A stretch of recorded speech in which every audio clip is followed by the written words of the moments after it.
Un petit message pour ceux qui ont la mauvaise habitude de se sentir nuls ou pas capables, d'accord? Il faut vraiment que vous compreniez, et croyez-moi, je vous parle en connaissance de cause quand je passais mon permis à votre place. Il faut comprendre que c'est pas une question d'être nul. Tu peux pas, comme je dis toujours à mes élèves, tu ne peux pas réussir sans avoir échoué. D'accord?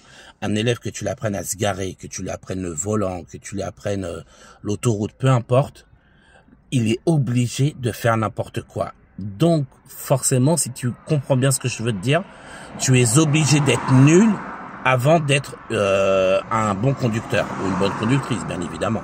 D'accord? C'est important de le comprendre. Arrêtez de tout de suite vous dire « je ne suis pas capable, je suis nul ». Non, c'est faux. Je ne suis pas encore capable. Oui, pas encore, parce que ça va venir. Et s'il vous plaît, arrêtez de penser que vous êtes seul dans votre cas. Je le sais. Tous les élèves que j'ai, que tous mes collègues ont, c'est toujours la même chose. Oui, mais moi, je pensais que j'étais le pire. Souvent, j'ai cette question-là dans la voiture.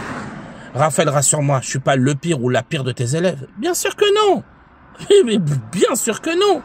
Mais comme tu manques cruellement de confiance en toi, parce que tu n'arrives pas à t'imaginer capable, il est là le problème. C'est parce que tu n'arrives pas à t'imaginer capable que tu penses que tu es nul. Mais c'est faux. C'est faux. Après, il y a plein de choses qui influent, d'accord? Mais déjà, il faut savoir que vous prenez tous votre temps, ok? Mais ce n'est pas une question d'âge, ce n'est pas une question de sexe, ce n'est pas une question de... peu importe, ce n'est pas une question de ça, la conduite. Il faut arrêter, les amis. J'ai eu 2 élèves qui avaient plus de 60 ans, une de 65 ans et une de 68 ans. Les deux ont eu leur permis de conduire avec des très bonnes notes.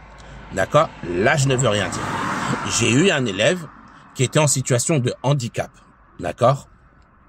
Une fierté, ce jeune homme. Un petit jeune, situation de handicap. Alors, j'ai jamais osé demander c'était quoi comme handicap, mais il avait un retard mental. D'accord? Ça, c'était, voilà, il avait ça. Lequel, ça, je pourrais pas vous dire, les amis. Mais tout ça pour vous faire comprendre que ça a été dur, hein. Bien sûr, ça a été très dur, hein. Faut pas se mentir. Mais il a eu son permis du premier coup, les amis. D'accord? Il a eu du premier coup. Tout ça pour vous faire comprendre que tout vient à point à qui c'est attendre. C'est du travail, c'est de la patience, la conduite, l'apprentissage de la conduite. Parce que vous n'apprenez pas, comment dire, vous n'apprenez pas seulement à conduire, vous apprenez à devenir quelqu'un d'autre au volant. Donc forcément, ça prend du temps. Donc je vous en supplie, arrêtez de vous sous-estimer, arrêtez de vous rabaisser. Je vous en supplie, arrêtez.